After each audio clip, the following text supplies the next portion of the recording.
everyone, and welcome to episode 25 of The Week in Strange. If you tuned in today on the live stream on Facebook, you'll have noticed that the audio in the introduction was complete shit. So I'm re-recording this introduction here. Today we have Greg Moffat filling in for Thomas. And without further ado, here is episode 25 of The Week in Strange with Timothy Wild, Greg Moffat, and myself. How's it going, Greg? It's going good, thank you. Nice to talk to you guys again. Yeah, it's good to see you. The pub is back in the house. Yes, under slightly different guise, yes. Yeah. That's great. So how are things over there? Are you guys experiencing the intense cold that we're having here? Well, it's different because, of course, all of the British Isles is damp compared to, probably a lot of the US. I don't know if maybe the Pacific Midwest is comparable to here. Pacific Northwest. Yeah, exactly. So, yeah. but it's particularly cold, colder than it's been for a few years actually. Because with climate change is dooming us all, and we're all going to be growing oranges in the north of England soon. But it was. I want some nice beachfront property over there on the coast of England. Grow some oranges, avocados. Yeah, we're more inland, so we're much drier here. So the cold is very dry. Over on the other side of the mountains up towards like the Puget Sound and Seattle area, they're buried right now. I want to say some of the mountain passes already got 9 feet of snow just over one night, a couple nights ago. So it's kicked off here a bit early for us and very intensely. So we're just going to roll with it and hopefully we don't get frozen out. Weren't you guys speaking recently about it being unseasonably mild there and you're getting a bit pissed off with that? Yeah. And then right after that, it's just this cold snap came in. It's supposed to kind of stay. And with that, I remember Cliff High was talking not too long ago about this idea that there would be a big winter storm that comes in that dumps a bunch of snow and that kind of turns into glaciers. I think he was talking about that maybe around like the 2016 or 17 timeframe. I don't know if Greg, have you ever had Cliff High on your show before? I have not, but I've been aware of his work for a long time, and I'm not sure what to make of it because I've not looked at it in depth. And but it's very, very interesting. But I've also read and listened to a lot of people, completely, well, not necessarily debunking it, but in their minds debunking it. You see what I mean? So I've not looked at it closely enough to really come out swinging in his favor or against.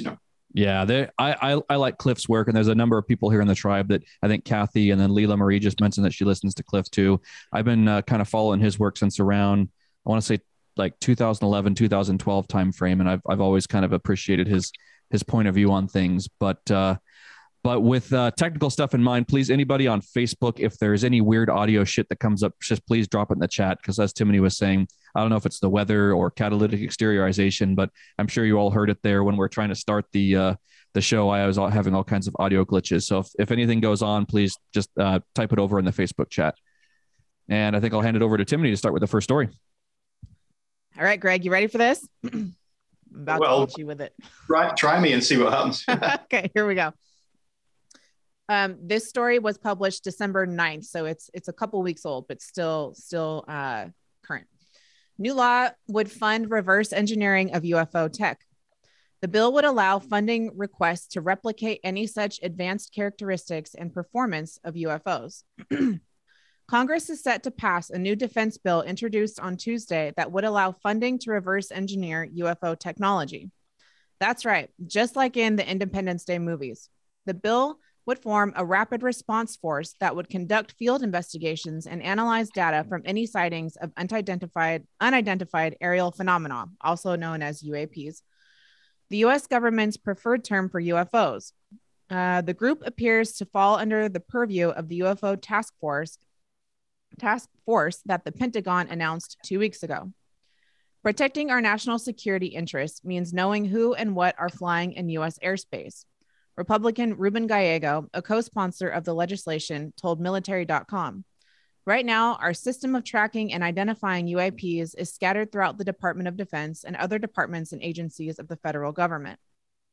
The bill would also require the Pentagon to create a research process that would allow it to understand any UAP that appears beyond the known state of the art in science or technology. Any data gathered could also be used in funding requests to replicate any such advanced characteristics and performance of UAPs. In other words, the government wants, oh shit, I hate when it does this. In other words, the government wants to attempt to reverse engineer UFO tech.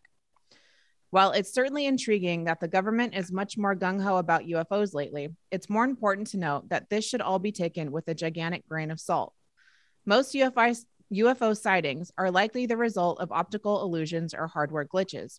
It's also likely that at least some of them are technology from here on Earth. Still, this opens the door for research like the likes of which would have probably gotten government scientists laughed at just a decade ago, or at least taken to go work at Area 51. So yeah, it's a real thing. It is a real thing that they're working on and funding, and it's going to be its own department now within the Department of Defense over here with our military. So that's exciting. First thing that occurs to me is, superficially, it sounds like complete and utter nonsense. Right. They're Yeah. requesting funding, requesting it to reverse engineer some kind of alien technology. We talked off air about Independence Day as if funding would be an issue.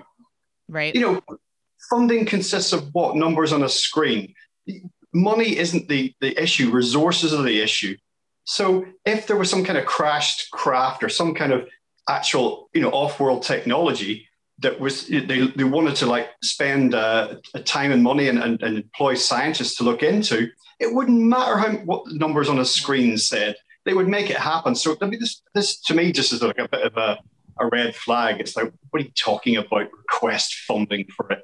It's more NASA, right? Never a straight answer, just bullshit. Yeah, the only thing I wish that they would reverse engineer would to give me a cell phone battery that never dies. Exactly. I know they have that and I want it. But yeah, no, it's always a load of bullshit.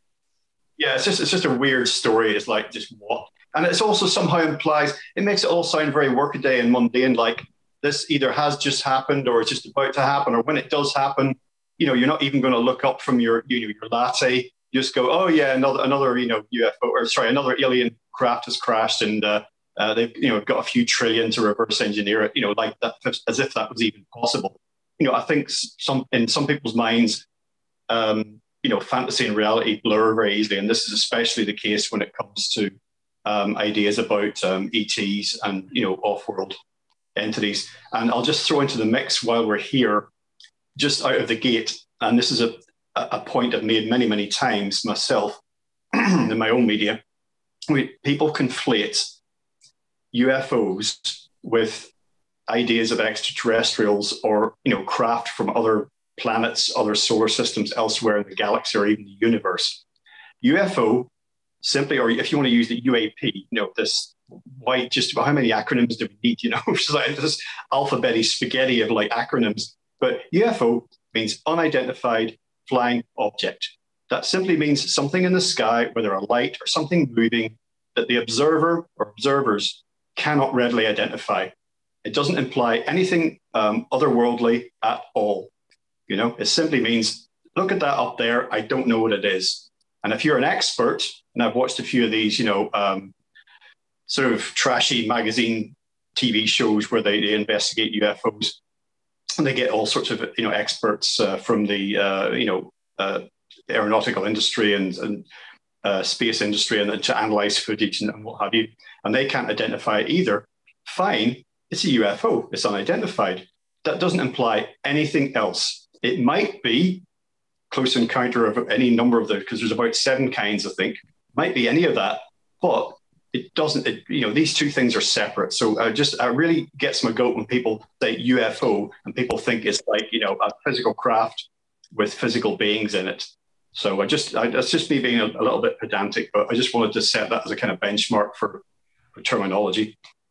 Yeah, and I was going to say too, when Greg, you mentioned it's not about money. What I think it really is about is it's about getting a public agreement with something, as Thomas has talked about before with the last, the Roswell type thing in the 1940s and going into like the Cold War era, that there's some sort of social engineering thing going on to convince people or to convince the other side that the United States or the Allies have alien technology. And I think we could be at some kind of nexus point again with that, where they're doing that social engineering again, where perhaps there might be some sort of technology that they actually dug up out of, say, Antarctica or out of someplace where there is something that they're planning to bring. And the best way that they can say that they brought it forward is, oh, it's from, it's a crashed UFO or it's a crashed alien spaceship or something. And they'll use that again as like a cover story, because people, you know, how many Americans in particular do have an agreement about that UFOs are real. There's a tremendous amount of Americans out there who think that UFOs and aliens are a thing. So the best way to cover up some sort of new technology that has either been developed by the government or has been discovered and reverse engineered would just be to slap the alien logo on it.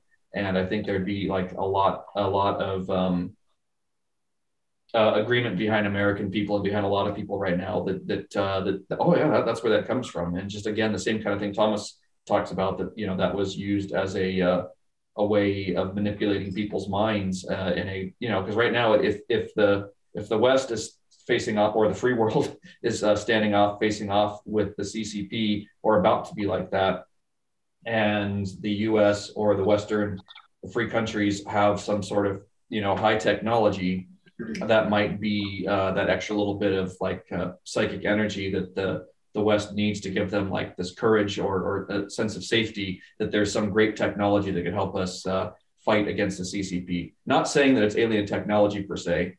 I'm not saying it's necessarily alien technology, but it wouldn't surprise me if here in 2022 or 2025, sometime there's some new tech that comes out, some new weaponry that comes out that has been engineered from something that was frozen down in Antarctica, or, you know, that they unearthed somewhere in some strange part of the planet. Yeah, and we were talking earlier about funding. One possibility that is real, and it brings it down to that mundane level I was speaking about, is that in seeking funding, you know, for reverse engineering so-called alien technology, it could just be the, you know, all the black ops and black technology stuff, you know, the secret military projects that have always been worked on and continue to be worked on. And that would make more sense in a way. You know, we're looking for trillions of federal funding to build the next generation of stealth bombers or whatever it happens to be, under the guise of that. And that would make more sense in a way, because as I said, I think if it was genuinely something that was just not of this earth, not of this in our species, that funding wouldn't be even a question. I agree. I think that might be something that would, different countries of the world would just figure it out. Yeah, you're right. The funding wouldn't be an issue. It would just be something that had to be worked out. I think you had this thing talking today about, you mentioned the former Soviet Union, just Russia today, basically. We had the whole thing during the Second World War, didn't we, with like the Nazis in there, and Thomas has written about this extensively, and their advanced technology, which a lot of people find an overlap with certain concepts within ufology, you know, and ideas about possible, you know, already discovered and reverse engineered alien technology. That whole area, there is a Venn diagram overlap there. So the same thing could apply today with like ideas about the other, you know, whether it's Russia or the other, something threat off world, becoming somehow conflated, you know, and actually both during the Second World War, certainly the Nazis thought the same thing about the USA in particular, because, you know, that was the big, even then, you know, the big superpower. The British Empire was waning and the USA was the emerging superpower to challenge the Soviet Union. And they thought that, you know, the Nazis thought the Americans were working on the same stuff. And then when we got into the space race, both the Soviets and the US both thought the others were, you know, had something up their sleeves that they didn't know about. Again, but somehow connected with technology from who knows where, you know, whether the distant past or off world. And it makes me think too about like the Die Glocke and a technology like that the Nazis had in the World War II era, and that if there was something that was left over from a previous civilization or something that might not have had like the power source or some sort of whatever technology needed to get it going, that perhaps now here in 2021, 2022, we might have the power sources or the type of technology needed to interface with something that they didn't have back then. And, there's got to be top secret, layers and layers and layers of security clearances, deep gear that the military has, or that the globalists or whomever has, that nobody knows about, that they've been sitting on for a long time. And maybe just nowadays there's a way. We get it. They've had it for a decade at least.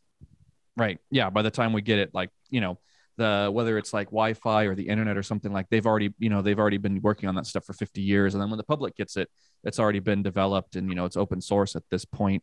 But yeah, I just wonder, like like I was saying, if there is some sort of, ancient technology or something like that has been dug up that they're planning to use, here in the next few years, next few months, they would, what would be the best cover story? And, the DOD, the Department of Defense here in the US might be like, okay, we'll slap aliens, we'll put that logo on it, UFOs and aliens, and that'll get the best reaction, where there'll be the most support. Like if they looked at, they could say, okay, they put up on the, we can do UFOs, we can do, something that we developed on our own, something that was given to us by, the Nazis. Okay, the one that would get the most agreement would be UFOs. So let's put that on it.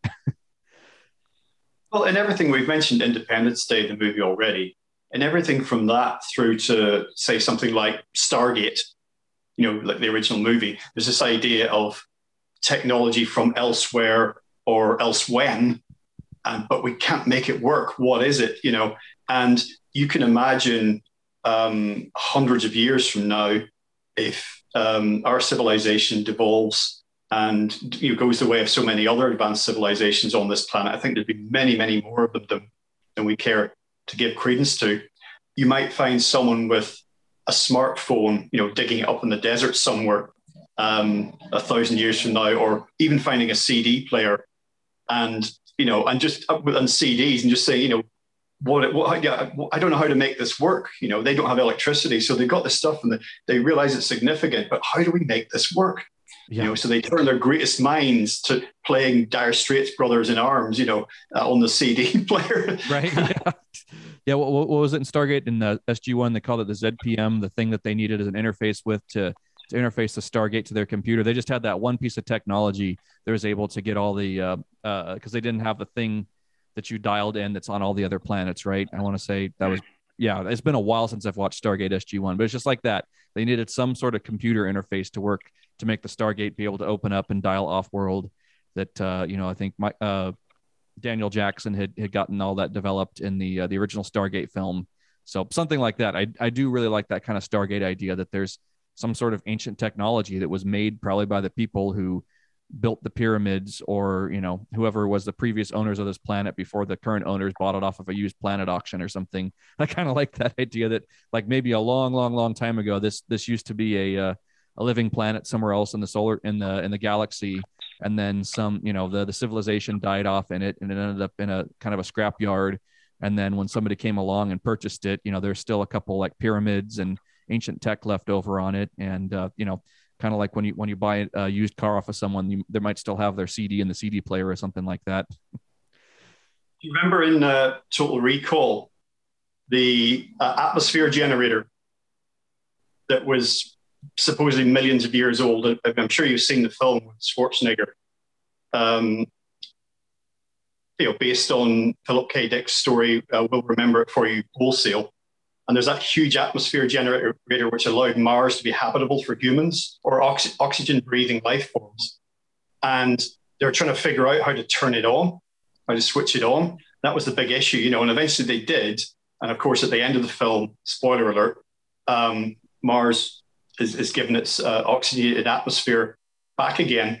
And that plays into the idea of life cycles of planets, because Mars, as it currently stands, is the archetype of dead planet. Right. A lot of things that suggest to people that there could have been life there in the past, but it's just been battered and ravaged and desiccated, so that any evidence of life actually being there might only be gleaned by our species actually setting foot there, which I think with our current technology is basically impossible. Yeah. I was just having a talk with someone recently about dreams that I have of Mars. I think I was just telling Timmy about this too, that that we're watching that new, what's the Leonardo or the Leo, Don't Look Up. Greg, have you seen Don't Look Up yet? I haven't, but I did post the trailer in the Beyond Room 313 Facebook group because I looked at the trailer and thought that I hadn't heard of it until recently, and I thought it sounded really interesting. And there was lots of mixed comments about it, but I think that it's at least worth looking at the synopsis if nothing else. Yeah, we just watched it yesterday. It's great. It's it's total satire. They're making fun of everything. It's awesome. Yeah, there's a Joe Biden character. I don't want to give away the whole plot, but it's great. They're total satire, and they're totally talking shit about a lot of people on it. But the whole point that I was getting to with this is at the end of it, I don't want to give it away. But anyway, it just reminds me that I've had dreams before of being on another planet and like going through. I'm pretty sure it's Mars because and it could be anywhere. Any place could have a red sky. But I've had dreams before of being somewhere where there's a red sky and there's like concrete rubble that I'm going through. And it just, to me, it's always given me the impression that I'm on Mars going through and surveying damage that was done either after a great cataclysm of some sort, whether it was a natural one is what I think it was, or from like a battle, or whether it was the planet getting attacked by someone or something, or the people on the planet blowing each other up. But I've had that dream recurrently for years. I haven't had it since I want to say 2017, but there's always that dream I've had. And it just reminds me, like Greg, you were saying, the dead planet archetype of Mars, and it's got that big old gash on it on the side, which makes me think that was done either by some sort of weapon or by like a plasma discharge going from like Earth to it, or from one of its moons to it, or the sun to it, that it could have been a natural thing. But so I do like that idea that there could be ancient life that existed here on this planet before we did, a long time ago. Maybe that's where the jinn came from, that there's that idea that they were the original inhabitants of this earth before we were, and perhaps they were the predominant species that lived in some other form of body that we can't inhabit. So I know this is a big can of worms we could open up right now, but but this whole idea that it's reverse engineered UFO UAP technology, I think is just one of those kind of boilerplate labels they're going to slap onto something that's going to be coming out. So that's why I think it'd be cool to add this one in today, is that here in the future there might be something that we see that they're going to slap a logo on, and a lot of people are just going to believe it's aliens or UFO technology, but in fact it could be something much more interesting. I'm just going to throw in just while I remember, a movie recommendation, because I like to do this sort of thing. We talked about Nazis and sort of almost a cult technology, but advanced technology that looks like alien technology. And we've alluded to Earth invasions. So for people out there, this is just absolutely batshit movie called Iron Sky with Udo Kier stars in it. And he's just done so many great movies. So check out the trailer on YouTube. And Iron Sky. Iron Sky. And on the topic of making movie recommendations, everybody watch Iron Sky, and then go to Amazon Prime and watch The Vast of Night. Yep. It came out a year or two ago. I just recently rewatched it again. It is one of the best Fortean pieces of film I've ever seen. And you'll see why I really don't want to give anything away, because it's such an exciting, fun movie. Watch it. I'd recommend watching it at night because it's kind of a darker film. The whole thing sort of takes place at night, and you'll just get that much more of an effect from it too if you watch it at night. So those are your 2 movie recommendations from the Week in Strange for this week. All right, you guys, you ready to move on from this one? Sure. Okay. This one is actually a bit terrifying.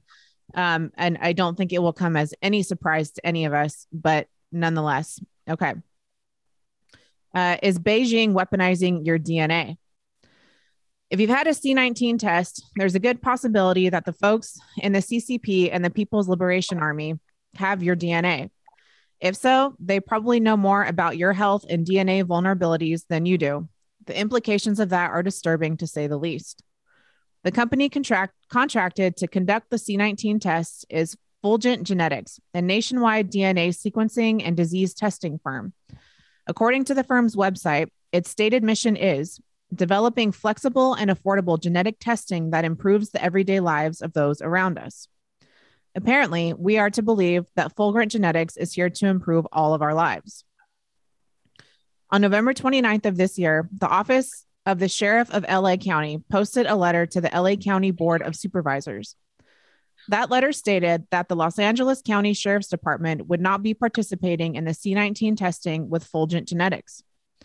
The letter explained that the FBI's Weapons of Mass Destruction Directorate had warned Sheriff Alex Villanueva's office of the risk that DNA samples from the C19 tests that fulgurant genetics was to provide would likely be shared with the Republic of China. Villanueva also said at a press briefing that fulgurant had strong ties with BGI, WuXP, and Huawei Technology, all of which are linked to the Chinese Academy of Medical Sciences, the People's Republic of China State Council, and are all under the control of the PRC. Several questions come to mind. Who or what is the Fulgurant Genetics Corporation? And why would an American company wish to provide American DNA samples? Why on earth would China even want DNA samples from Americans? For what purpose? How many American DNA samples do they have already? And most importantly, what does our DNA have to do with the FBI's concern with weapons of mass destruction from China? The answer to these and other questions on the stuff of dystopian worst case scenarios are discussed below. But first, a little background on Fulgurant Genetics. The firm was founded in 2011 by Ming Haish, chairman of the board of directors, president and chief executive officers, and James Xi, chief operating officer. Haish has served as a trustee at Fudan University in China since 2011. Xi received his bachelor's degree in engineering from Chongqing University in China in 1987.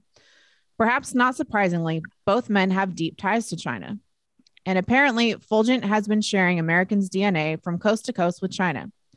As noted in Villanueva's statement, it's not the only PLA proxy company engaged in harvesting America's genetic material. There are others as well, and millions upon millions of people's DNA from America and many other places in the world have already been sent to China. This is where things get very dark in the Weapons of Mass Destruction Department. China wants to create a biowarfare WMD that targets your DNA. Biowarfare isn't a new thing. It's been used throughout history. In the 4th century BC, Scythian archers infected their arrows by dipping them into decomposed bodies. In the 14th century, the Tartars catapulted plague-infected dead bodies into the lines of their enemies at the siege of Kaffa. And in World War II, the Imperial Japanese Army bombed Chinese cities with plague-laden fleas. But the old school forms of biowarfare are child's play compared to the latest DNA-based bioweapons technology that leverages artificial intelligence and genomics. We are entering a new and very risky era. Just as AI and genomics enable DNA manipulation to help the human body fight all kinds of diseases, this same technology can also be used to create unique pathogens that only impact specific people. DNA-specific weapons can target a race, a gender, or even a family or an individual with a specific DNA structure. This isn't just a possibility, it is a probability, if not already reality. What's more, at least in theory, there's no blowback to DNA-specific bioweapons because they harm only people with specified DNA characteristics. China's access to America's DNA is unquestionably a national security concern. Some estimates say that the winners of the bioweapon arms race will be determined by the year 2035. It may very well be much sooner. In the race to create highly effective, targetable, and lethal biological weapons, the United States and China are neck and neck. Both nations have invested big money in AI and genomics. Each wants to take the lead in creating these super DNA-based bioweapons. Like all arms races, whichever nation develops the ability to launch a bioattack without fear of blowback will be in the power position. Not a happy picture, but it is reality. But just being able to launch a deadly, highly targeted, or even WMD bioattack is not enough. The survival of a nation also depends on its ability to defend against one.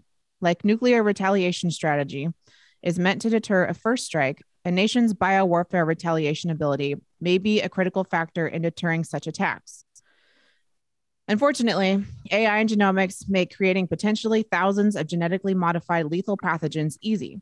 On the flip side, Immunizing whole populations or even a small number of people against thousands of newly created pathogens is impossible, at least at the moment. Predictably, the rapid spread of information itself is a problem. The internet has made it impossible to contain most secrets. If a technology exists for the right price, it will be made available to the bad guys. Or in the case of the PLA and the Chinese specific community, it will be developed and, if current experience with the CCP virus is any indicator, deployed in full. This reality does not bode well for limiting the access and use of a new and dangerous bioweapons by China or any other adversaries of the United States. If Fulgent and others are helping China develop DNA-targeted pathogens against Americans, there are no easy answers to such a threat, nor are there any good ones. But seizing all materials, data, and assets and prosecuting such firms would be a start.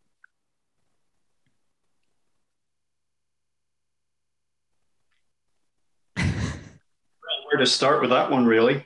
I mean, DNA, one of the deepest mysteries, of the human existence, really, because it's much more than just biological information. It leads on to so many things and is suggestive of so many things. I was thinking of Francis Crick, the co-discoverer, in his book that I just happen to have next to here about life itself, its origin and nature. And this is his book basically about panspermia, the idea that life on Earth was seeded from elsewhere in the galaxy.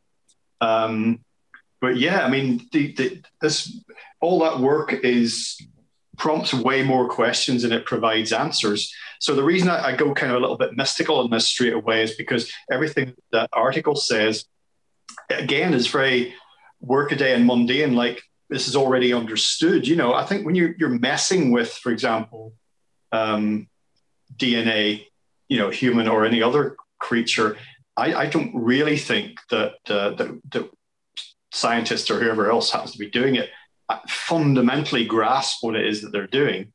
So there's a lot of questions raised by, what we put in that article, what you said about the contents of that article. And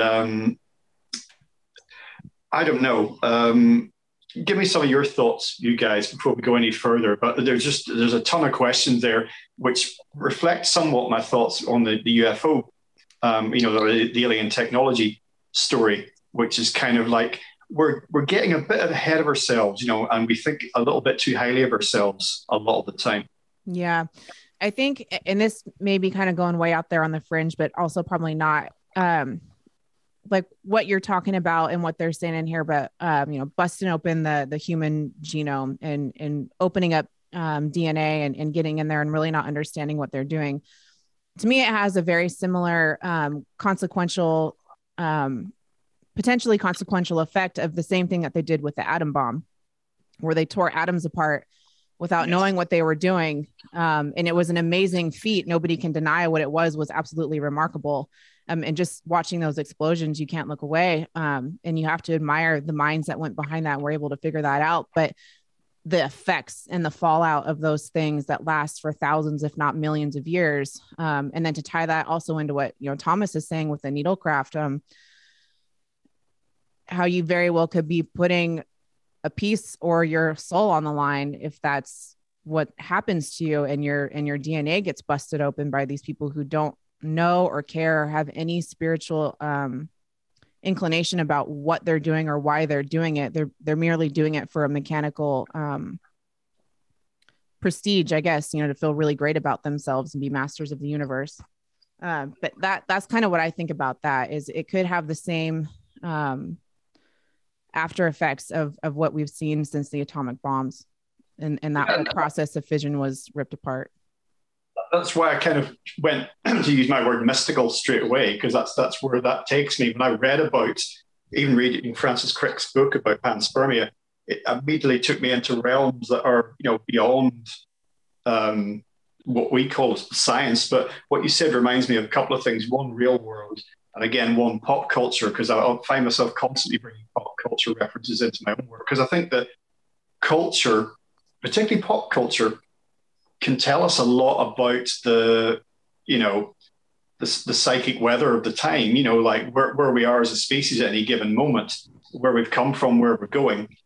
And at the Hadron Collider at CERN in Switzerland, I'm not sure if it was around the time of the so-called discovery of the Higgs boson, which, by the way, I think scientists may have actually brought into being because they were looking for it. They became convinced it existed, and so they manifested it. But I don't think this article I read more than one at the time, headline, was necessarily connected with that. But it was kind of like, they're going to switch this device on. I don't know if it was, maybe it was right at the start of the collider. I really can't remember. Maybe some people in the comments can help us out here. But I remember saying, they're going to switch this on and it could implode the universe. They're not quite sure, but they're going to do it anyway, you know, because they can. You know, not because there's no thoughts of morals or ethics or anything beyond, because they can, you know, scientists doing things because they can, not because they should. And the pop culture reference I thought of was going back to Doctor Who, the popular science fiction series, which has run for many decades. In one of the 1970s episodes with Tom Baker as a doctor, and he's confronting Davros, the creator of the Daleks. And he has, at this episode, he has a little vial of some kind of gas or some kind of substance that he could break open, this glass, you know, with his forefinger and thumb. And it could destroy all life in the galaxy. And Doctor Who's saying to him, you know, if you had that, he doesn't actually have it, but if you had that, would you do that, knowing that could happen, but you don't know what the consequences are? And he's like, yes, I would, you know, because he could, you know, because all he's about is science. And of course, Davros was very thinly veiled metaphor for the Nazis. Right. Yeah. And going along with that kind of Nazi thread, it makes me think of some of the weird, some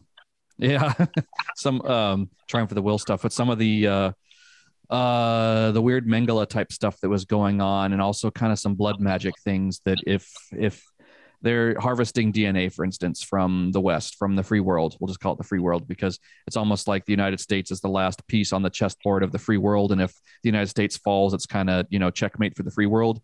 But if they are harvesting DNA from Americans, I would imagine you could do some kind of blood magic with that, where if you find the same archetypal resonance within DNA, where like if they take a sample from, say, all the folks up here in the Pacific Northwest, and you know, they can see a common thread that is here with all the folks in the Pacific Northwest, they could make a specific strain of the thing, so that when they release it over here, the thing in the air, you know, that's got the spike stuff to it, if they release that over here, it could be genetically targeted for the genome of people that are in this part of the United States, for instance. So if they are working on a bioweapon, they could be, you know, looking at people's DNA and figuring out, okay, we need to make sure to hit these markers. We need to make sure that within this, you know, we're looking, they were developing it before and they had it worked out a certain way, but now that they've gathered enough DNA, they can make a more effective bioweapon. So that, to me, is the first thing that came to mind when Timothy was reading that, is that they could be doing some kind of serious blood magic with it, of, you know, taking that DNA and working with it to develop a much nastier version of the bioweapon. And, you know, with that being said, you know, everybody's constantly getting their noses swabbed at airports, and, you know, to be able to go to a concert, you have to get your nose swabbed and stuff. And I want to say, you know, some of that, it's real weird that you can go and get just the regular nostril swab one, but some places people are, you know, whatever, more encouraged to go get the one that like almost does a lobotomy to you, where they tilt your head back and they go all the way up into your blood-brain barrier. It's real strange to me that there's these options. And, you know, what's, you know, I know that they say that they can test for it better with the one that goes to your blood-brain barrier, but it just makes me wonder if some of these, they're putting something into people as well. I'm sure we've all heard conspiracy theories about that some of these swabs actually have something on them. But Greg, I'd be curious to hear what your thoughts are on about that idea about potentially them putting something into people as well. First of all, test for what? I mean, right. You should just be able to, like, you know, blow into a tissue and they've got everything they need, you know. Amazing amounts of your DNA information is contained in any kind of, you know, bodily fluid, so I think it's completely unnecessary. I mean, the idea of putting something in, you're into the area of speculation there, but of course it's entirely possible. For decades, there's been theories and conspiracy theories about what programs and what they contain, particularly in sub-Saharan Africa and other parts of the world, poorest parts of the world generally, places filled with millions and billions of what certain elites would call useless eaters. And so of course you introduce anything you like into mass medications, fluoride in the water, all of that stuff. We're used to all these ideas about what are we being poisoned somehow by this, even by foodstuffs, what's in the mass-produced food. I find it quite interesting thinking about DNA-specific weapons in the globalized era, because thinking back to what I was talking about, those previous campaigns, there were some really unsavory ideas and stories presented in the past about bioweapons that could target, for example, Black people. The idea being you're targeting certain demographics in certain parts of the world. It's just disgusting to think about. But the stories were there. People were saying this is a good idea. Other people were saying this is repellent. This is dangerous. But in terms of what we're talking about now, this current potentially DNA harvesting operation, there's so much global movement now and so many different types of people, like the people who even 100 years ago would have lived in a particular part of the world and probably never gone anywhere else very much, certainly not moved. They might have traveled a little bit, not moved. But what does the elites that we sometimes think of in these talks, what are they in terms of DNA? How diverse are they? Can you really target, zero in on certain individuals or very specific groups in that way without collateral damage? That's what I'm wondering. For example, if you were able to target DNA at just Caucasian people, what does that mean? How many billions is that in the world? So, and how do you, without me really knowing anything about the research or the so-called science of this, how do you subdivide that into certain peoples in certain areas when they might be scattered across the globe and across social strata and all sorts of other, divisions in societies? So unless there's something very, very advanced, which there may well be, which we haven't seen yet, which harks back to some points you made earlier on, I just wonder how on earth this could actually work. But then again, that may not be the purpose. Right. Yeah. It could be incredibly mundane, and they could not be as advanced as we think they are. But to me, it does seem to be, when I think of the CCP and everything that's going on in China right now, it gives me the willies the same way that thinking of the Nazis does. There's just something terribly horrifying about the CCP when I think about them, and not a lot of things scare me like that. But it's how, if you've ever, Greg, did you ever watch those videos of the I think it's the PLA or whatever it is, the Chinese military parade? I want to say it was 10 years ago, where all the troops are out on parade and they've got just this tremendous discipline in their drill and ceremony movements. And it's if military troops have that much discipline in their bodies with doing drill and ceremonies, these aren't guys out there in pajamas and stuff like the Taliban and some of the other combatants that the U.S. and allied forces have dealt with here in the last couple of decades. These are some real legitimate trained disciplined troops, and that was 10 years ago. And if you look at the vehicles and the gear and the weaponry, and just like I said, the amount of physical discipline in those bodies, that's a horrifying military. Paired with brainwashing. Right. Paired with brainwashing and whatever kind of mind control they have over those troops. That's a terribly horrifying military. Now, if there's that kind of technology, I would imagine that if they've put that amount of resources into training their troops, there's got to be a tremendous amount of resources that they have deployed to developing weaponry, to developing social engineering. Like we've talked about this before, I think when Christian was on with this idea that the CCP has actually infiltrated the West and the media in particular, and is using mind control techniques through Netflix, through the different streaming services, through certain YouTube personalities, that they've actually been able to go in there and infiltrate a lot of the education system. I think there's articles out there about that, how there are CCP people within education, within higher education. And it's just reading an article earlier about how, kids in the current generation have lost all respect for adults and their parents and everything because of the TV that they're watching, because of the YouTube personalities and certain video games, where it's like all this mind control that is coming from the CCP. If they've got that ability to dump resources into training folks, into having that amount of physical discipline in the bodies of their troops, that takes time, that takes investment. And if they've done that kind of thing too with mind control, it makes me wonder what other weaponry besides kinetic weaponry have they developed to the nth degree that we haven't necessarily developed that much here in the US. When I was in the military, I've had the opportunity to be stationed at 2 bases where they do basic training. And I went through Marine Corps basic training. I did not go through Army basic training, but I was stationed at Fort Jackson, where they train a lot of the troops. And just not to talk shit about the Army, because I'm sure there are US Army veterans here listening and will be listening, but the training that I saw the soldiers go through was total bullshit. The lack of respect that the trainees had for me, for instance, when I'd walk into the exchange, I'd be in uniform, I'd have my sergeant stripes on, and just the total apathy that they had towards NCOs, for instance, was something that I never saw in the Marine Corps, or I never saw with sailors. But with the Army, they've just got this total apathy.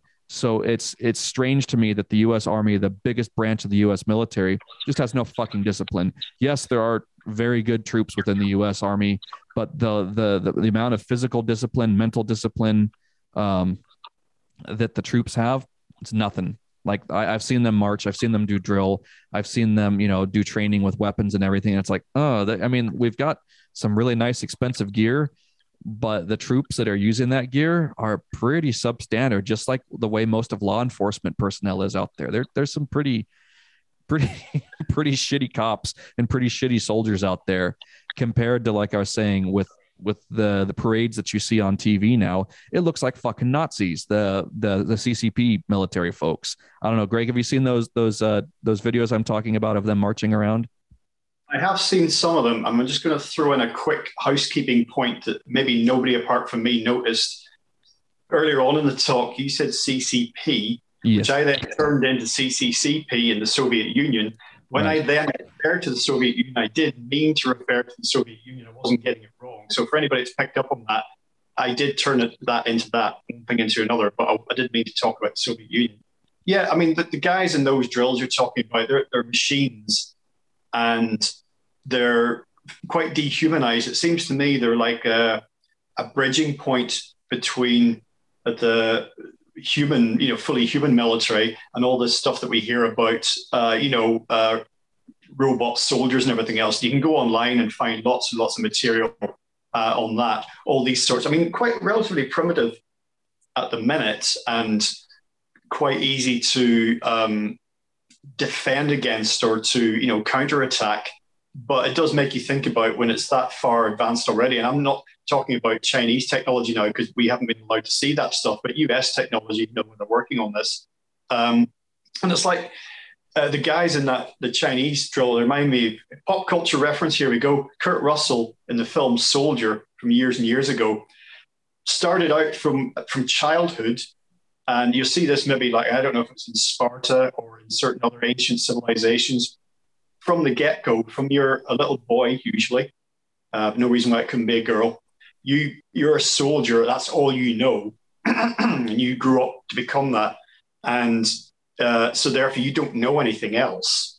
And so I think that branch of Chinese military, they appear to be, like, let's say only half human anymore, maybe less than that. Which I guess is the part of that would give me a little bit of hope. But yes, they are a massive force, and they're formidable, and they have insane amounts of numbers, and their discipline is sky high. But Like you said, they really have been dehumanized. So, I mean, at one point, they're like that Battle of Thermopylae, right? Where he's just like, I don't give a shit how many of my men have to die. They can all die as long as I get what I need. And then on the other side, the Greeks were like, well, none of my men should die. It's 300 against what, like 1 million. So I don't know, that gives me a little bit of hope. And I like to look at it in that light. Cause it is a terrifying thing to think about, but got to keep a balanced perspective. Well, I mean, a lot of Jason, when you were talking about the US military or, certain sections of it, you qualified it all very well. You can't generalize across a complete military, especially not one as large as the US. But a lot of Western militaries and others, no doubt, like Australia, for example, are being run down, they haven't got the funding. Yeah, they got some impressive kit, but they get less and less money for that. There might be a recruiting drive. So, for example, if you're a young man or woman and you want a guaranteed job now here in the UK, go and sign up with the army. They'll have you, or the Air Force or the Navy. Absolutely, they'll find something for you to do. They'll pay for your training, and you might well be able to come out of there when you're 35 and have lots of good prospects for getting employment elsewhere. But as a fighting machine, no. That's why. Britain has, or the UK has been so relatively uninvolved in so-called peacekeeping in partnership with the US in recent years because they just can't do it. They don't have the numbers, and the US increasingly can't do it. Is one thing that Trump recognized, which is like, pull them back. We can't do this. And we talked about the German military, over the course of the 20th century, some of at one point the most, impressive in the world. In the Second World War, I mean, look what the German army had, what they did, what they built. It was incredible. Look at the German army now. Sorry to anybody watching who's in Germany or in the German army, but I mean, come on, I mean, they did at one point. I remember when they were recruiting, trying to get as many European militaries as possible involved in, again, so-called peacekeeping in Iraq. There were certain countries, and Germany included, I can't remember if they did get involved or not, but they were just really not wanting to do it because they just didn't have the manpower, the tech, the operational capability anymore. They just weren't up to it. All they're really up to doing was just a bit of drilling back in the, in barracks, or, a few exercises out in the forest, and a little bit of super tame stuff where they were just manning some checkpoints somewhere, maybe in Cyprus or something like that. Yeah, I know that even over here with the needlecraft stuff, and you guys know way more about military operations than I do. I really don't know hardly anything about that, but there's articles every day that more and more Marines or whoever they're leaving or being kicked out or whatever's happening because they're just refusing to do that. And it's like, aren't those the people that you'd want in your military? I mean, I don't know. Yeah, I find that very interesting that the Department of the Navy with the United States Marine Corps is allowing the Marines who refuse the needlecraft to be discharged with an other than honorable. So other than honorable is not a dishonorable discharge. If you get a dishonorable discharge, that's really difficult for you to find work when you get out of the military. If you get other than honorable, it's difficult to join back in if you want to join again. But I think it is cool that the Department of the Navy is allowing troops to refuse it, where I think in the Department of the Army, it's just 100% across the board. You have to follow orders no matter what. So if the order coming down from the top brass says to get the needlecraft, you get the needlecraft. And if you refuse orders, well, there's Leavenworth for you, to go to military prison kind of thing if you refuse an order. But yeah, like Timony was saying, these troops that are refusing it, those are the folks that you want in the fight. The Marine Corps has always kind of been the tip of the spear, so to speak, with the with the United States military. And if, you've got the hardest troops in the Marine and the military kind of bowing out and not wanting to do anything with the military, it is kind of scary. The one thing we do have on our side here in the U.S., which I never thought I would say this, is we have all this, the mercenary types, all the contractors, the Blackwater, the Z, all those hired guns. But again, those people don't have any loyalty to the United States or to the West. They are just hired guns, so they could very easily just be bought out by the CCP. But I had that thought when we were talking a minute ago about, when Timothy was talking about the Battle of Thermopylae, I was thinking, well, the Marine Corps could kind of be representative as the troops that would be able to stand up against them. But then I also thought about the mercenary types who, are former soldiers. They are former, Navy SEALs, Marines, former special forces guys that get out and they get hired by, I'm not sure who gives them money, but they get hired to go do contract work, to go do contract wet work overseas. And they get, flown in and, dropped off, and they do things that people never hear about in the media. So we do have them on our side too. And those could be kind of the Spartans in the end, I would imagine, the veterans who've gotten out, who are hired guns, as long as, those types don't get hired or bought out to not fight. I could also see that being done. But again, it's just scary. The CCP scares the shit out of me. And I think they are a formidable enemy or a formidable opponent, they are formidable. And I know that a lot of people aren't too concerned about them, but I think it is healthy to be concerned about them as a military force. These aren't just people walking around in pajamas like that the U.S. has been dealing with for the last 60, 70 years. These are, formidable troops. And then with the kind of discipline I've seen within U.S. troops, I'm a little concerned about that, especially, having been stationed at training bases for 7 years and seeing and observing what goes on there. So shall we move on to the next story? Yeah. Any other final thoughts on that, Greg? I know we could chop this up for hours, but I would like to think that maybe in the US or elsewhere, some of the mercenary groups or guns for hire, who, whether they're needle crafted or not, but maybe if their minds are relatively clear and they've been making decisions based on money, that some of them would be able to say, okay, well, actually, this is a bridge too far. I'm not doing this. And actually, because I can't imagine that every, let's just use the US as an example. It's what we've been talking about, that every, mercenary or gun for hire that's come out of the US military or otherwise and is based in America, that all of them somehow have no regard for America as a country, as a whole. And I'd like to think that some of them would say, I'm not completely immoral. I won't do anything for money. I was willing to use my experience, my skill for money to the best payer. But, there is a limit to that, if they're not brainwashed and indoctrinated in the way that CCP are, that maybe they would just say, no, actually, there's a line in the sand here. Maybe in Predator, the group of hired guns that Arnie leads, that actually they've got, they're human beings. They've actually got lines in the sand, and they're not just going to do anything for money. They'll just say enough is enough, Well, we can hope. And I hope a lot. All right. Well, yeah, that was a really good discussion. And I always appreciate learning about more.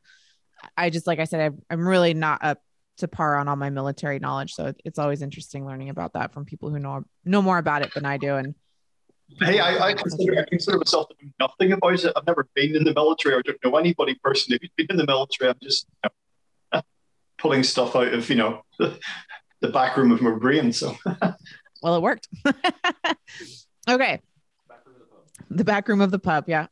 The storage room, the keg room. Yes. Greg's keg room. Okay. The zone of silence, the bizarre Bermuda Triangle of northern New Mexico. Within the Mapimi Biosphere Reserve, in a place known as the Trino Vertex, lies a patch of desert which has garnered a reputation for strange occurrences. Known as La Zona del Silencio, or the Zone of Silence, this is a place where compasses spin out of control and radio or satellite signals simply do not work. The Bermuda Triangle of northern New Mexico, so to speak. The first incident to take place at the so-called Zone of Silence in New Mexico occurred in the 1930s when a pilot by the name of Francisco Sarabia was flying over the area and claimed his instruments went wild and his radio stopped working. Then later in the 1970s, attention was drawn to the area when a faulty American missile was fired from the White Sands Missile Base in New Mexico and crashed, or perhaps was pulled into the region. At the time, the Mexican government allowed U.S. Air Force officials to investigate the crash at the site, which is when the cause became apparent. It was discovered that no signals of any sort are able to penetrate the area, including radio and satellite signals, due to local magnetic fields that create a dark zone, inspiring the popular name of the site. Research has since been done at the Zone of Silence, an area bordering the Mexican states of Coahuila, Durango, and Chihuahua, and the Mexican government has constructed a research complex said to be studying the unusual local habitat and wildlife. Theorists speculate the government is studying more than it is admitting, and there are plenty of anomalies to research. One of the many unusual observable properties in this area is its high levels of magnetite and uranium deposits, to which scientists attribute electromagnetic pulses that are said to be the source of the disrupted signals. The area is also a hotbed for meteorites. According to Atlas Obscura, 2 meteorites have landed on exactly the same ranch, one in 1938 and one in 1954. Scientists have theorized that the remnants of these meteorites exude magnetic properties that may explain why so many iron-rich objects from space end up here. Other more bizarre activity of this nature is reported here, such as the area's reputation for strange lights, UFO sightings, and alien encounters. Some even believe it has been used in the past and present as a portal for aliens. Ranchers have cited tales of strange lights and odd strangers that appear from nowhere and claim to have come from above. In fact, the same 3 blonde strangers have often been spotted by multiple witnesses. Witnesses of inexplicable flying objects, often described as disc-like, have even reported finding physical evidence to back their claims. Some have discovered burned brush and vegetation at the apparent touchdown site. Whether you believe they're UFO and alien sightings or not, something strange is afoot. Curiously, the Zone of Silence is geographically parallel with the Egyptian pyramids and the Bermuda Triangle, and is located just north of the Tropic of Cancer. Scientists at the Mexican Research Center have named the area the Sea of Thetis, due to its being at the bottom of an ocean millions of years ago. But can any of this actually explain the numerous strange incidents that have happened here? No concrete evidence has ever been found to support the claims of extraterrestrial activity in this area, though there are undoubtedly several events that cannot be explained. If the Zone of Silence is experiencing a rare magnetic pull, one has to speculate the extent of the effect it has on the happenings in the area. Could the New Mexican Zone of Silence area possibly be another Bermuda Triangle of activity? It certainly exhibits much of the same behavior. Add to that the countless testaments of extraterrestrial sightings, and this area is certainly a hotbed of activity that demands scientific attention.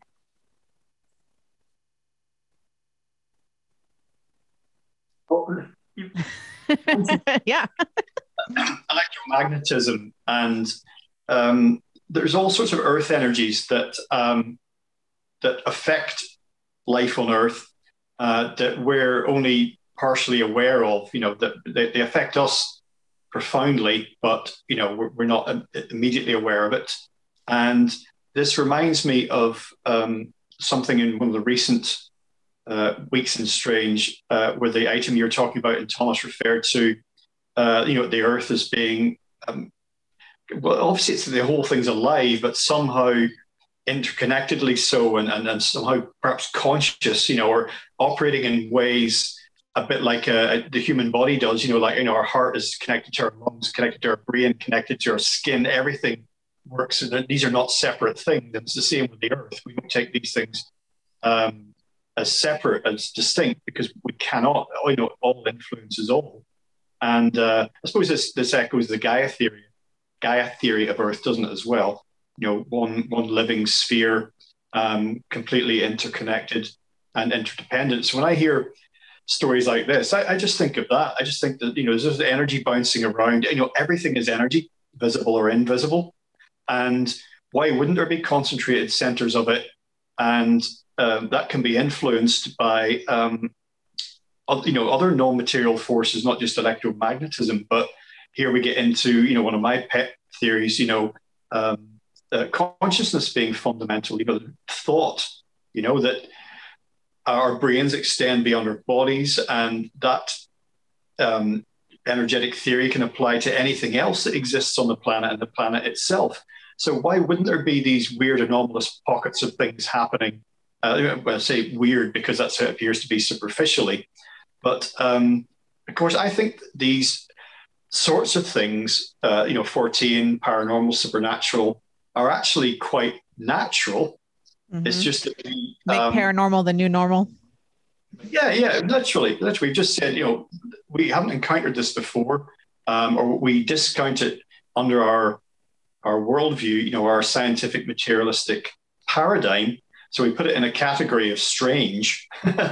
It can appear to be, but so to me, a story like this in a different age, in a different eon, would just be wouldn't be a story at all.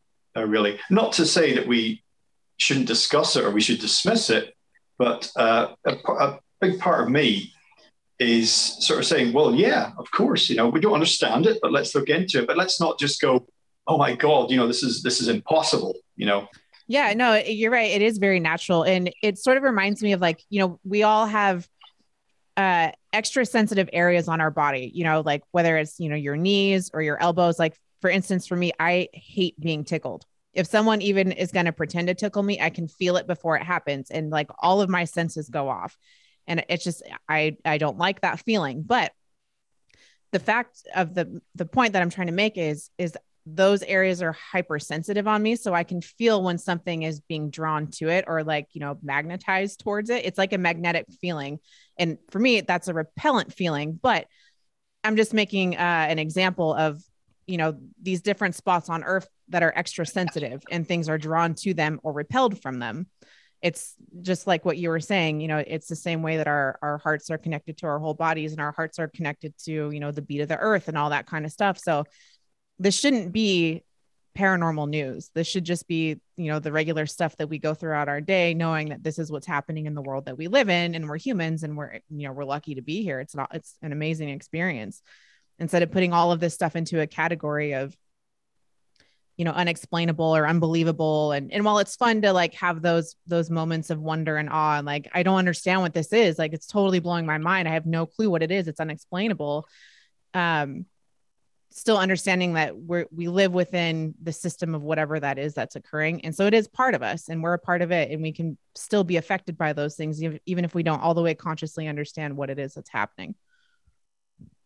Sort of purpose, this sort of intellectual exploration or these sorts of stories, it's to awaken people to the possibilities that we're talking about, not just to pick up a copy of the Fortean Times, go, oh man, that's weird, and put it back on the coffee table and then go back to what you were doing before.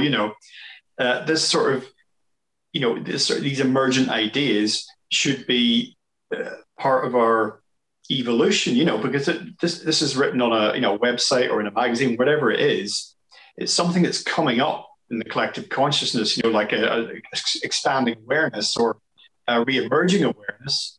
So, and that's why we're talking about this, not just to go again, that's strange and then just file it away, but to say this is telling us something, about maybe something that we've forgotten or something that we, that we're just beginning to move into an understanding of. So this is important. We're not, from what I said, I'm not writing it off, far from it.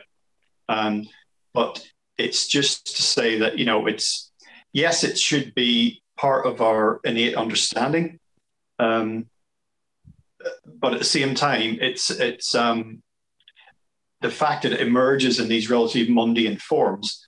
That the reason for that, I think, is because of it's trying to speak to us in the language of the times. You see what I mean? If that's going to be, ancient aliens programs or Fortean Times or whatever it is, that this knowledge will come up in whatever format will reach the most people in the most appropriate way. Exactly. And I think that's why this stuff has been considered weird in the past or strange, so that people don't look into it. We were talking about the social engineering side of things earlier, about like making sure that certain concepts are discounted and just brushed off as implausible. Implausible. They're brushed off as implausible, but like snow flurries. Just like Timothy was saying, though, these supernatural things are incredibly natural. This is part of the world we live in, and like you were saying, Greg, the whole Gaia concept that, there is a field going around the body, and you can, like Timothy was saying too, if someone's reaching in to tickle her, she knows that intention is there. Just like when you come up to a horse, or when you come up to a cat or a dog, or I guess any critter, it's like you've got to have the right kind of mindset to approach that animal. Like if you're nervous around a horse or nervous around a dog, they're going to feel that nervousness. But if you approach them with a confidence and a kind of I'm trying to remember what film it was recently, but there's that idea of like, you can touch the horse, you touch a person and go, okay, what does that feel like? That feels like, you're trying to harm me kind of thing. Well, what does this feel like? That feels like you're trying to touch me lovingly. And there's just that idea that like you can project your emotional state, your emotional tone out through your body, through your hands, or through your heart, and other animals can pick up on that. And it's not some like woo-woo new age kind of like 5D bullshit that these people going around with their crystals and everything talk about, but like it is an actual natural thing. And a lot of times I think that there's been stuff within TV, within Hollywood, about making sure that all that stuff is considered quote unquote fringe, or just pseudoscience. That no, in reality all this stuff is tremendously normal. That's why I think we had terms like natural philosophy that was being used up until fairly recently, I want to say within probably the 19th century. I think that term at the beginning of the 20th century kind of fell off, and as we got into the age of reason, so to speak, where everything was figured out and there's nothing left under the sun that wasn't discovered, where all that needed to be done was things to be categorized and cataloged. But it's like, I think that was done deliberately so that people don't tap into those resources within them, so they can connect to places like this place in New Mexico. Or, we were just, or not just, over the summer, we took a trip over to David Oman's house, which is where the Tate LaBianca murders, or the Sharon Tate murder and all that occurred, where there's still some kind of anomaly there. And we're making a film about that, which you guys will see eventually. But there are these places on the planet where they have some sort of, if you want to call them a node. Just for instance, there's some sort of node, like on a guitar, you've got a guitar string, you've got the different harmonics on there, right? Where you can touch it and, drop, raise the pitch up an octave or get whatever harmonic off the string. I imagine there are places on the planet that are like that too. These harmonic nodes, or some sort of node that things can go in or things can come out of those. Maybe it's just a one-way road, maybe it's a two-way road, but there's the Bermuda Triangle where things disappeared. And this is, allegedly, New Mexico's Bermuda Triangle. And I would imagine that just like within the human body, there are probably, these nexus points, whether it's in the pineal gland itself or wherever, someplace energetically within the human body, there are psychic centers like that. And I would imagine the earth has psychic centers to it as well. And, just again, like what all the cold, overly pragmatic scientists and religious types like to say, that, humans are somehow not part of nature. No, we are all part of nature. Human beings are part of nature just as much as a cat is, or a bird is, or a plant is. Humans, we are part of nature. We're not something unnatural. So there is a natural order of things where just as above so below, as within so without. There's these things that correspond within us the same way that they do within the planet, within consciousness, within the galaxy, wherever you want to look, they mirror each other. So it doesn't surprise me that the planet has places like this, like in New Mexico, where there could be some sort of portal. I know that it went off on the UFO tangent within this article, but we had that one guy on the show who the petroglyphs and the sky guy talking about different types of entities kind of coming out of the mountain ranges there, and that there is some sort of magnetic anomaly. And that just kind of seems to be a trend with some of these portal places, that there is some kind of geomagnetic disturbance around them usually. So I know I said about 20 different things in my little wrap up there, but I just think this shit's fascinating. And yeah, we can speculate on it a lot, but the last thing I'll say about it is I think this stuff is deliberately suppressed and deliberately put aside as implausible, supernatural, paranormal, that that people don't look at it and people don't see that there's something tremendously normal about all of it. You look at in the Matrix, in the original film, timely, because there's a new one just out. When the code is revealed, the base reality, the binary, this is the fundamental.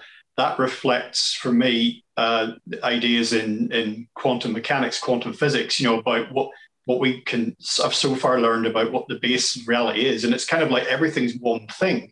It's like one field, You would discover this if you ever taken any hallucinogenics, powerful ones like LSD. Say you're sat in your front room doing this, the carpet, the furniture, the curtains, the TV, the cat, you realize it's all the same thing. It's all one field. It's all made of the same stuff. It's a quantum basis of reality. It's the code in the matrix. It's the ones and the zeros. It's all the same thing, and it's all operating as one, even though they appear separate. So I mentioned this in terms of, I mentioned earlier about, there being an earth field. And I think if you had a certain type of site, you would see almost like a grid across the whole earth. And this, of course, expands out into everything that's beyond that, the observable universe and all that is.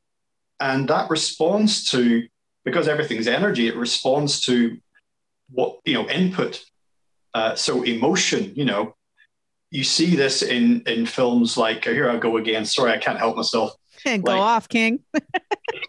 in the Dead Zone with Christopher Walken, the impact that he has, his emotions, the extrasensory perception he has, and how that reveals his visions of a more underlying reality, a deeper reality, or like telekinesis. In a film like Carrie, based on Stephen King's story, about someone's emotions or strong emotions of like fear and love and hate physically impact that which is around them. And that again reveals an underlying reality. So all of this ties back into this basic story about these seemingly strange phenomena manifesting at a certain point. Who knows what influences, energetic influences are playing into that.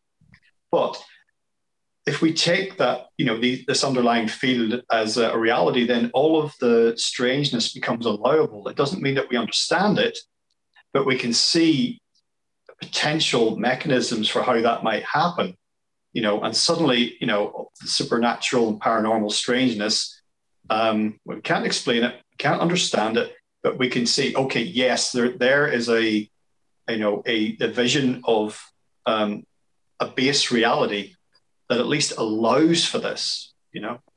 And I think that the more we integrate those types of things, it makes life so much more relatable as well. And instead of that separate, all of this stuff is happening outside and all around me and I don't understand. And, people get scared and it's that isolation factor again. So, like you said, we don't have to understand it or know exactly what's going on, but just being able to understand that there is a connection somehow in the triggers or whatever is happening. It is a way to relate to nature and to life. And I think that especially nowadays, we all need more of that. Not just with Rona and everything, but just with the ever encroaching amount of technology we have in our lives, which does amazing things, like let us do this with you across the pond and all of our friends all over the world. So it's done amazing things, but it can be terribly isolating as well. Having said that, there is some really weird shit that does happen within technology now too. So we also need to understand what's going on with that. but the more natural, paranormal, whatever you'd want to call it, supernatural type stuff. Man, that shit gets my goat. I like the fact that this weirdness is creeping into technology because, the scientific materialism that's given us this technology, and there's a whole ton of like fictional stories about weirdness in technology, but I like the fact that this is happening because this scientific materialism which has debunked and denied all this stuff, is now finding like all these weird anomalies coming into like seemingly completely predictable technology. Like I was always told when I first started learning about computers in the 1980s, the first chance we had to get our hands on one as school kids. And I remember the teacher just saying, like, if the computer did something that you didn't expect, it was your fault. And the term in IT was, and certainly probably still is, GIGO, GIGO, garbage in, garbage out. So if a computer chucks out some kind of crap, it's because you put in the wrong stuff. Right. But all sorts of weirdness with technology, not just computers, but all the little gadgets that surround our lives. And the interconnectedness of all of those gadgets now to the internet. And we all know the internet is sort of gone rogue, and it, there's parts of it, if not all of it at this point, that are doing its own thing. So, I think back then things weren't where they're at now. And it is strange to think that, just in the 80s, which really wasn't, it seems like 100 years ago, it really wasn't that long ago. Going back to the whole technology thing, I feel like we've gone hundreds of years into the future with technology since the 80s to where we're at now. So it's like, well, obviously if we've gone up, like Jason just said, next dimension, if you want to talk about it in those terms, what lives in that next dimension? Because now we're interfacing with that too. And we have all of these holes for that stuff to come in through, digital holes. Too immature for this show. But yeah. Yeah, I was going to say with that, what's so interesting about just at the beginning of the show, I was trying to run the overture music, which I do every time. There's the same audio file that's there in OBS that streams. And when we got done talking, Greg, you, me, and Timony were here on Zoom. We're like, okay, we're gonna roll the show. And we started that, and just for whatever reason, the audio interface on my computer and everything took a shit. We couldn't hear any audio on this side, but it was coming through my headphones, and I picked up the cans and I was listening. I'm like, there's this, I'm sure some of you listening heard this, but there's like this loop of my music going. And I'm like, it's just this weird, maybe 2.5 second long loop like that. And I really wanted to get an audio sample of it because it sounded fucking horrifying. And I think Tina or someone in there said, "Oh, this is some really cool music." I'm like, I didn't intend for that to happen at all, but there's just some total bug in the system that I don't know what the fuck happened. I'm going to have to go through into OBS and see what's going on there. But it's just these weird, as Christian was talking about it, these EVPs and stuff, they always come up whenever things get real interesting in these shows. And I'm sure, Greg, you've got experience with gremlins in the system when you're on when you have really cool guests on or something. And this always happens when there's a lot of anticipation for the show coming on. There's gremlins in the system, and we definitely had our gremlins in the system today. And I always love recording those things and listening to them afterwards. Thomas and I have done quite a few shows, particularly the ones that we did around hauntology, but others as well, where, because he's done quite a lot of work with electronics in his time and audio, and, EVPs being a classic example of the sort of phenomena we're talking about. And just all sorts of high strangeness involving technology being some kind of, particularly it seemed analog technology being some kind of interface or portal between one world and this one, or another world and this one, so different layers of reality. But your go-to guy I've been relatively lucky with high strangeness and technology when it comes to interviews and podcasting, but your go-to guy for that is probably Anthony Peake. Yes. I mean, his issues over the years, he's almost like cursed with archonic influence, so if you ask him, you could do a whole hour with Anthony just on the number of interviews he had that have been crashed by who knows what.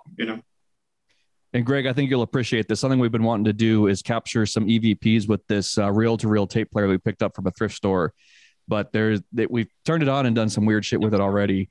But it's one thing that I think would be fun to record these shows on, to have a through my audio interface, send out the audio through this too and see what it picks up. So I think you tapes though. Say again? Have you got any tapes for it? No, I just need to go on. I think on Amazon I can pick up some for about $50. If somebody wants to drop $50 into our Patreon, I'll buy a tape and we'll name it after you, and we'll put it up. But yeah, this is just something that I think would be great for capturing EVP and whatever entities or something. Or well, I should be careful what I say about that. But but I thought you might appreciate that. Yeah, it's a fine looking piece of kit. Tina, I see your comment about your friend who repels technology. I resemble that remark. I really repel the shit out of technology. I I don't know what it is. It's always been that way. So it kind of really turned me off to learning how to work well with technology early on, because just every time I would try and do whatever it was, it wouldn't work. And then if I just got up and walked away, somebody could come sit down right after me and do the exact same thing and it would work. And it's always been that way. And so I get really frustrated with it. So sometimes when things aren't working, if I just leave the room, it'll work. I think technology, like I was talking about horses earlier too, if you walk up to a horse and you're scared, it's the same thing. My dad, I'm sure he'll be watching this and he'll attest to this too. My dad, he'll get frustrated with his iPad or his phone or something and the thing just won't work. And it's like, no, I tell him, it's like, they're just like a horse. If you come up to it saying it's not going to work, it's not going to work, because whatever that energy is that's coming out, it's not that the thing itself is alive, but projecting that, that nervous energy out is kind of like a catalytic exteriorization that the device itself, it messes with it. And I would imagine if you approach a piece of analog electronics, like the reel-to-reel over there with that same kind of mindset, that you actually might be able to hear some of that interference, because digital stuff is just the way that it works is different than analog, and analog gear is always better for capturing those EVPs. But I would imagine, like I was saying, if we loop the two together, there's always more stuff that you can pick up with analog kit than you can with digital gear. But yeah, that idea about catalytic exteriorization of being frustrated about technology. Oh yeah, that's very real. I'll be composing something and my DAW session will crash or will stop working because I'm frustrated with whatever I'm working on. But if I'm calm, enjoying what I'm doing, it works great. But as soon as I start to get frustrated with myself or frustrated with what I'm working on, the DAW crashes, my little CPU monitor says that it's, working at 90% or something. So yeah, that's a real thing. Just like what we're talking about with the Bermuda Triangle. It's like, there's this energy field that we give off, that digital electronics are so sensitive, they can be thrown off so easily by the smallest amount of magnetism, putting out that amount of, I don't want to say radiation, radiating out that amount of energy from your body just fucks them up. This is actually about the place where we needed to wrap up anyways, if you need to get going. Yeah, that's fine. That works for me. Perfect. All right, good. Yeah, I got to get back to the mom life here. the child is calling. But thank you so much, Greg, for standing in for Thomas today. You were great. You did awesome. Conversation was wonderful. You had brilliant insights. I really appreciate you taking the time. I know you had a really busy day. And this was kind of a last minute thing we asked you if you would be able to do. And so I really extend a heartfelt gratitude for you to take some time out of your night tonight. No, you're more than welcome. My pleasure. Thank you very, very much for asking me. And this will be a worthy entry in the canon of the Weak and Strange, which is just, as lots of people have said, one of the best things on the interwebs. Well, and it's it's everybody that joins in the comments and shares and loves it. And it's definitely, it's not just us, it's everybody who is willing to take the time and show up. So thank you to everybody again. This was episode 25. We're halfway to 100. So when we do, quarter way to 100. When we get to 100, we'll do something really cool. I don't know what we'll do, but we'll come up with something. Yeah, maybe we'll do a live EVP session or something. But all right, you guys, have a good night. And Happy New Year. Holy shit. This is the last one of the year. Wow. We will see you guys next year. And take care and don't freeze to death. And we'll catch you all on the flip.